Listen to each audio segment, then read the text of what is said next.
Hello and welcome back. It is now June 23rd and it is a beautiful sunny but cool morning out here by Nobleford. So over the weekend, of course, we did get 2 to 3 inches of rain in the area. More once you get to the west and the north, kind of, in the nature of things, it's not always 100% even. But yeah, gives us a lot better potential than what we had before, that is for sure, although a little bit too little too late for a lot of our dryland crops. But let's take a look, see what we're seeing this week here. I'm going to be primarily focusing on canola and doing some sweeping here today rather than looking at dryland cereals, just because of muddy field conditions. And I had a whole bunch of water intrusion into my house over the weekend, so I got to be running back and forth dealing with insurance today. Some dryland canola fields like this one are just really starting to bolt. It's not super consistent or thick in here yet. It's actually pretty difficult to sweep because it's just not bolting enough yet. But doing 10 sweeps, I'm getting about 10 seed pod weevil, which is pretty shocking considering how absolutely wet and soaked that canopy is right now. But we'll go and check a few other fields and see how they compare. One of the big risks now that we actually have some pretty good moisture is that stressed out dryland crops like this barley field here right now. So like this field isn't the worst one, but it was dropping bottom leaves, reducing tiller growth or even aborting tillers. So what can happen now is, now that growing conditions are suddenly good, if there's adequate fertility in the ground, it can quite often, those tillers will start regrowing and we'll have a second batch of late green tillers. So these main heads will be short and mature, and we'll end up with tillers taller than the main heads, and they'll stay green quite a long time. So I've seen that happen quite a few times out here where situations like this have happened before. A lot of these dryland canola fields were looking a little rough last week, and you can still see like the development is just kind of a little bit spotty and uneven.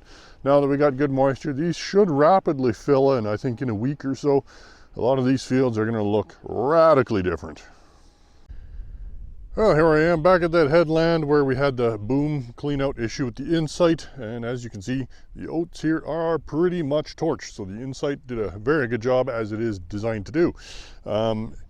It has been reseeded, so we do have some oats seeded in here now. That happened late last week, and then it got rained on, so hopefully we'll have good emergence in here.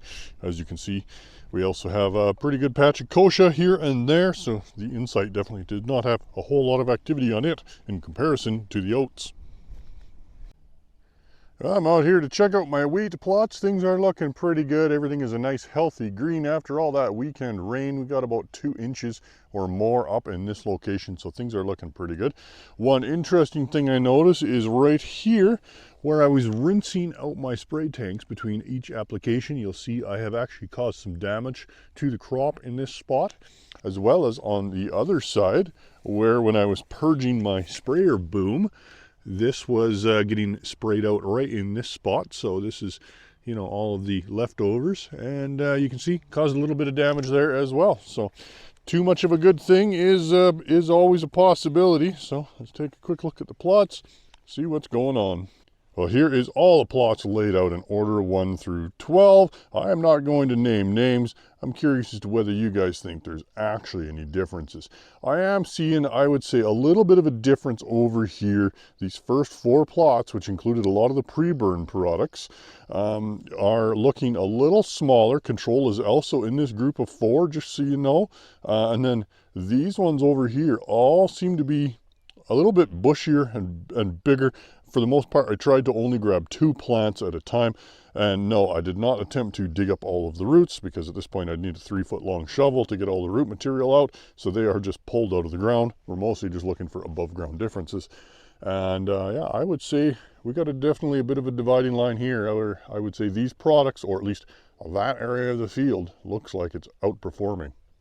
Well, the weekend's heavy rain did have an impact on some crops, like, well, there's some lodged barley out there, and fields like this corn, which you can see has a little bit of a lean to it. So corn is an amazingly adaptable plant. Quite a lot of this is probably going to stand back up again, but you can see like this one's already quite firm like that. But what's going to happen now that growth point is up above the crown, as it grows, it's going to hook and it's going to come straight back up. So we're going to have a little bit of a at the bottom of the stem, kind of like what we would call green snap.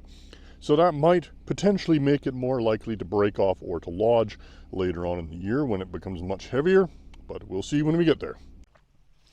Here you can see a good dividing line in the field where, I mean, this is the headland, this is the rest of the field, where a seed bin got screwed up and winter wheat ended up getting seeded in this field in the spring. So you can see quite the contrast here. So winter wheat, without undergoing vernalization, pretty much never leaves the vegetative stage. So it is not going into stem elongation. However, it is tillered out quite admirably. So it's going to have, very few in here for heads. There's a little bit of volunteer or whatever, wheat was left in the drill at the time that is scattered kind of here and there, but most of the winter wheat will never produce a head. Not this year anyways, but it does give us some, potential for some pretty good fall grazing anyways. Well, now that we got some rain on these dryland peas, the potential is increasing by the day. They are looking better and better. While they are still quite short and didn't branch out a whole lot, they will really start to now that they have the resources and the water to do so. So you'll see they are already starting to set pods on some of these ones that were flowering last week. So you can see we got lots of new flowers developing here. These plants are going to really start to rapidly get taller, fill out and bush in now that they've got some moisture. Well, this field of irrigated wheat had a serious Canada thistle problem. There was a couple big patches in here, so we decided to use Supreme from Corteva as the in-crop weed control in this field. And as you can see, it's having a pretty good effect on these Canada thistles. We got lots of white tops here, so we should have, at least at minimum, we should have some pretty good season-long suppression, and then we can mop up any survivors in the fall.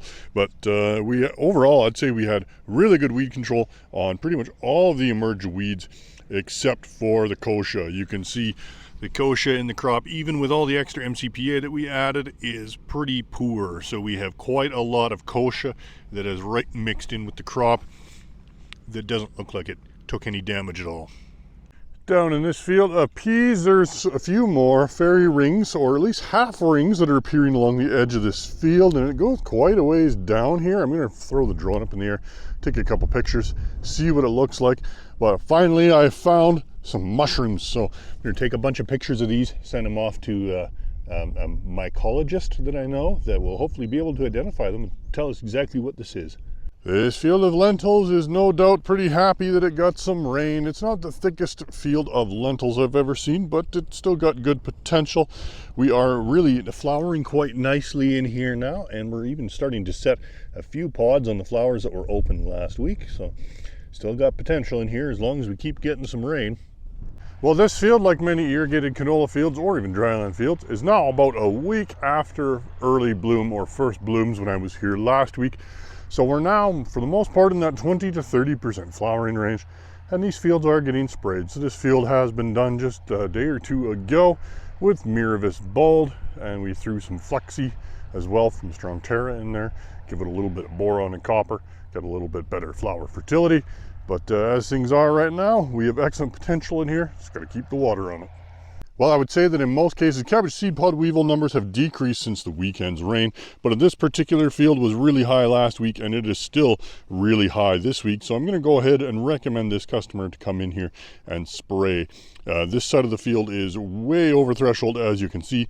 The other side of the field isn't so bad, but this side is because it was right up against where canola stubble was from last year.